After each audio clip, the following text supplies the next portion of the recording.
minutes total. So if we're too long, we're blaming it on, just kidding. Just kidding.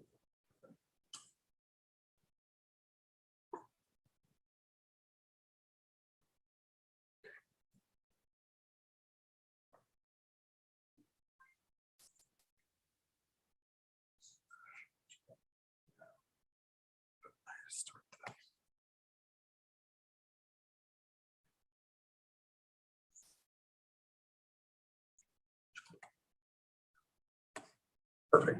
Sorry. Nope, not a problem.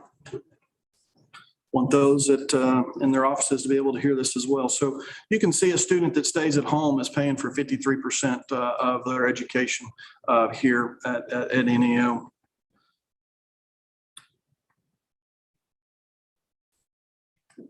All right, now let's figure out this. All right, we may be locked up. My clicker's not working.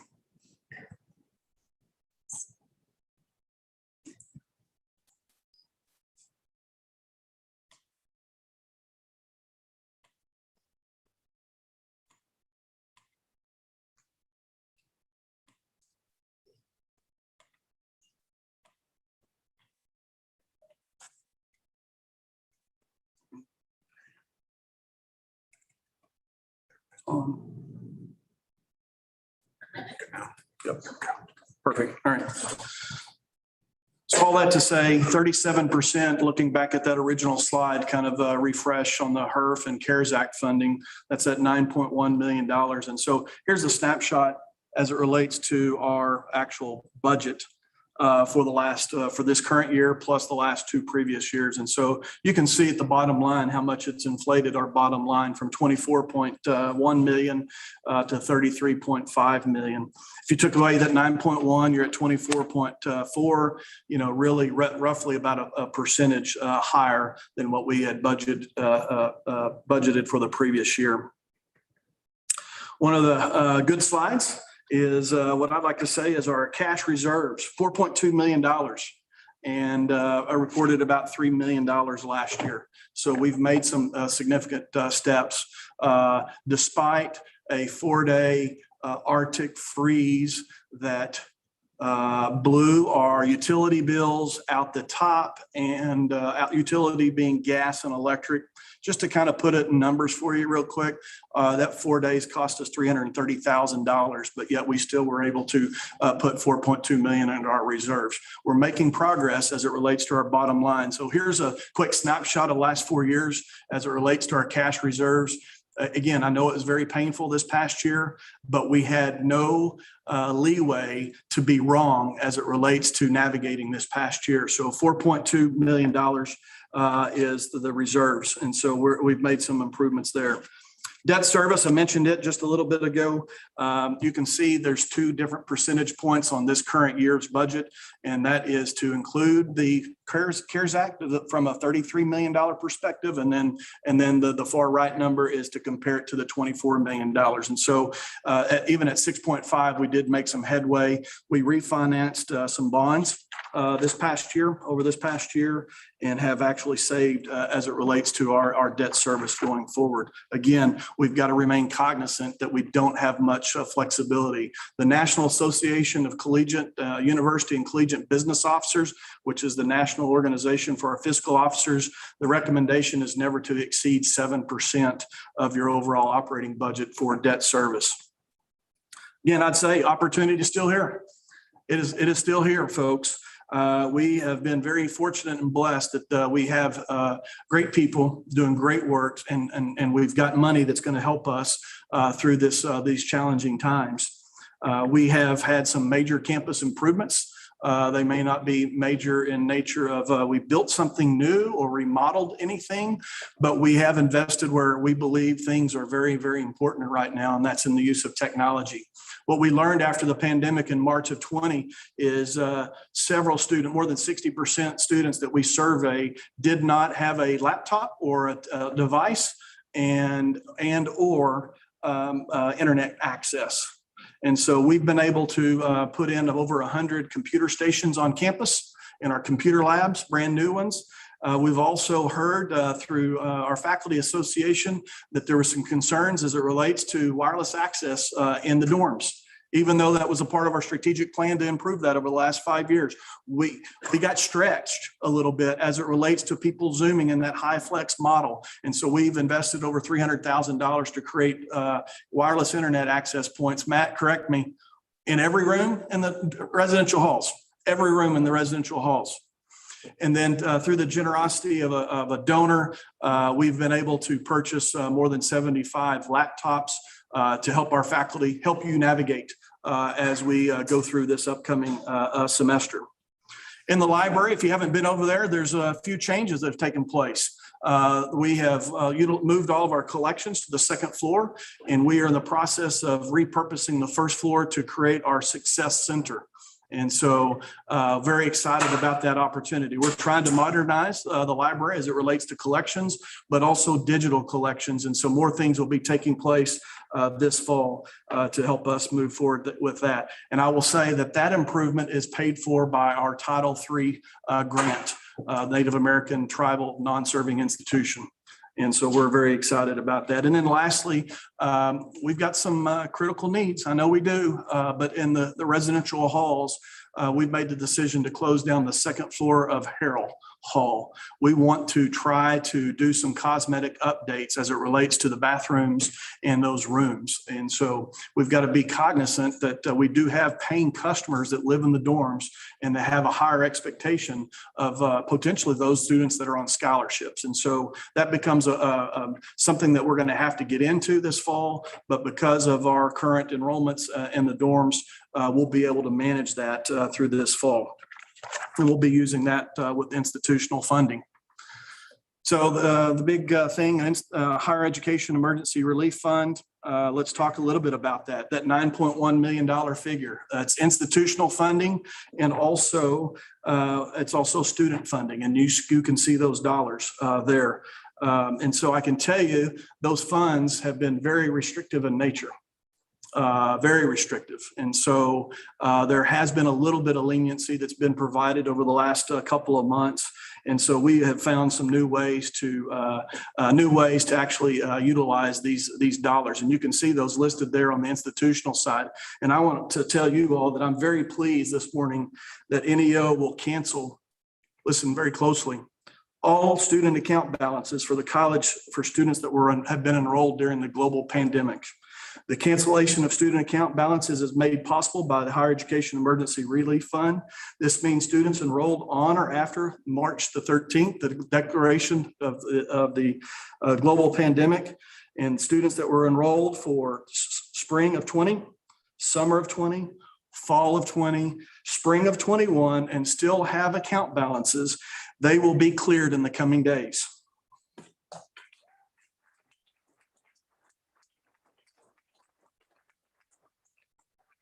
We'll be notifying our students later today that will benefit from this Higher Education Emergency Relief Funds. There's been some other colleges that have announced that. We've been working tirelessly. We know that this will impact roughly 1,100 of our students, totaling $2.4 million in account balances to help support our students as they try to continue to navigate through this global pandemic. It's been a challenging time for us, but it's even harder on many of our students that we actually serve. So if you know any former students that have not enrolled, I hope you'll go back today and have a conversation with them that those account balances will be cleared later this week, and text messages will be going directly to those students that will be receive this benefit.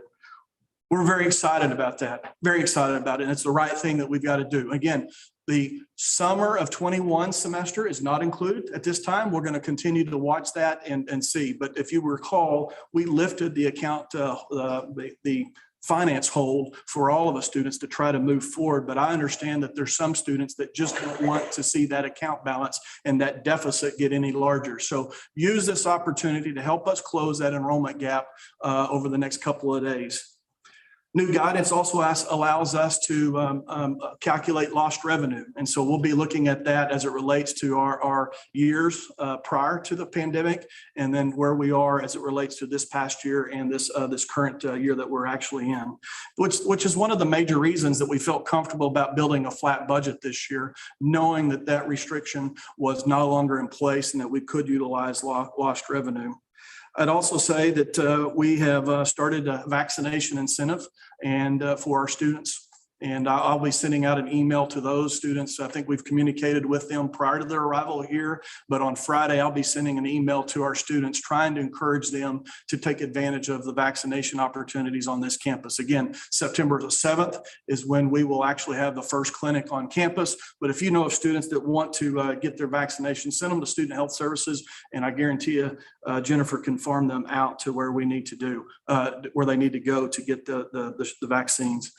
More than $15,000 in prizes will be drawn on over the course of this semester on a weekly basis. And all the students need to do is provide proof of their vaccination status online. And so they'll be getting that link this Friday from me. Along those lines, we're going to continue to do our cleaning protocols on campus with COVID.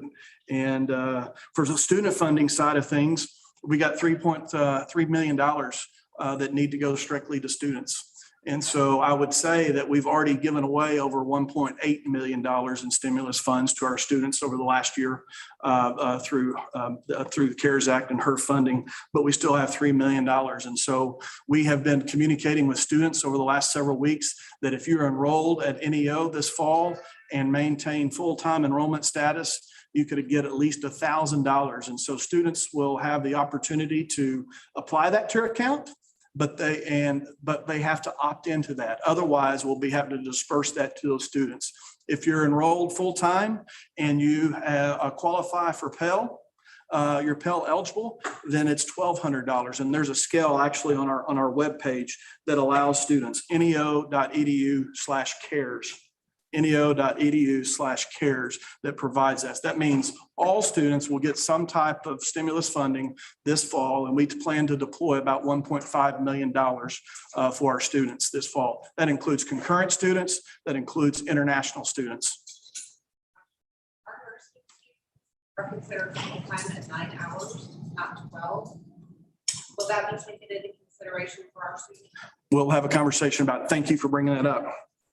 We're excited. We're very excited about this fall as it relates to the support our federal government is providing for us. And one of the things that our financial position enables us to do is to really start having a conversation about how we emerge outside of the global pandemic and what does NEO look like for the next 5 years. The strategic plan that was developed in 2015, I can tell you a lot of those strategic initiatives are still at the forefront of my mind. And I think many of you all here, campus facilities, we have some critical needs across campus in our housing and some of our HVAC units on this campus. And I heard earlier that it's hot in somebody's, Brenda's office. And I got one from the nursing department a couple of days ago from Kathleen. And so we know that. And we've been in a difficult position this past year. But so as we navigate forward in strategic planning, we've got to identify where do we want to deploy our dollars. And so these are one-time funding to help us move forward. And I can tell you, recruitment and enrollment have to be at the forefront of everything that we're doing. And information technology continues to be a question about how long is this pandemic going to be. And so a lot of the things that were identified in the strategic plan, campus safety, also remain very, very important. And so I look forward to working through this process this fall as we look to build the plan for the next 5 years. Our goal ultimately is get that completed this spring semester and ultimately to the board in time so that we can have conversations about how we build the budget for the upcoming year. Again, the opportunity is now here. Enrollment is the key to our future. Our financial security and stability is through enrollment. We've got to develop that plan. We've got to have a normal environment that we can go and recruit and retain our students to attend this great campus. We've got to find strategies to get them off of exit 313 off the turnpike to get them on this campus. I believe once we get them on campus, we have a great shot. And so we're going to be working with that with recruitment. We've got to make sure that our marketing messages are aligned with recruitment enrollment marketing messages. We don't have the liberty to just be advertising. We have to have calls to actions. We have to indoctrinate. We've got to get students to move the way that we want them to move so that we can help them along that recruitment process and the admissions process. And so as I mentioned, we hired a new director of recruitment. We've also hired 2 success coaches to be in the Success Center in the library. And we have a fee that supports that to help us do that. We want a one-stop shop. We need to be cognizant of the hiccups or the roadblocks or the barriers that turn our students away. That's on the recruitment side and that's on the retention side. Have conversations. It's a difficult year. I read an article the other day, actually it was a parent's blog, Facebook, that said her son had been in his room. She dropped him off at college last week. She hadn't heard from him for 5 days. She finally called. He didn't answer. She shot him a text message 5 hours later. She still hasn't responded. She finally sent the message saying, "Are you still alive?" And the son picked up the phone and called and was bawling and said he'd been sick for 4 days with COVID in his dorm room, even though school had started. Be cognizant of what we're dealing with and what our students are dealing with. If you see a kid that's not in your classroom for a couple of days, check in with them.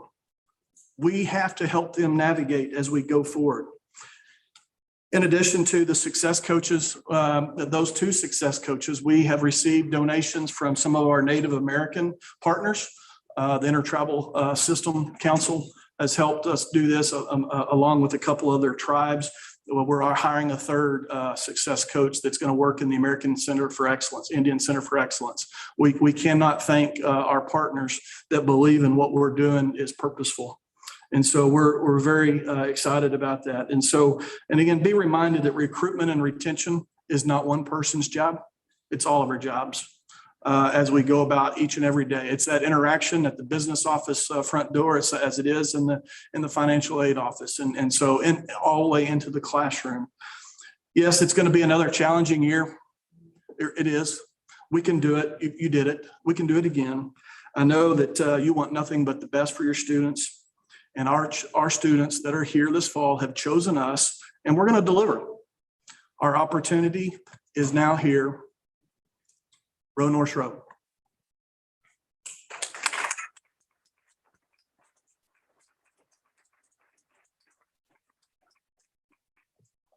So with that being said, lunch is served. And no, not yet. No, I haven't. I'm just kidding. 11:30. 11:30. I'm trying to keep that safe. Well, I guess I can talk for another 15 minutes if you want. Let me go through some of these slides again. So we will have some boxes, I believe, available for those of you that may be wanting to go back to your office or to your office. And so thank you all so much for the job that you do each and every day. I look forward to this year. I'm honored and privileged to be the president of Northeastern Oklahoma A&M College. Y'all have a great day and great fall.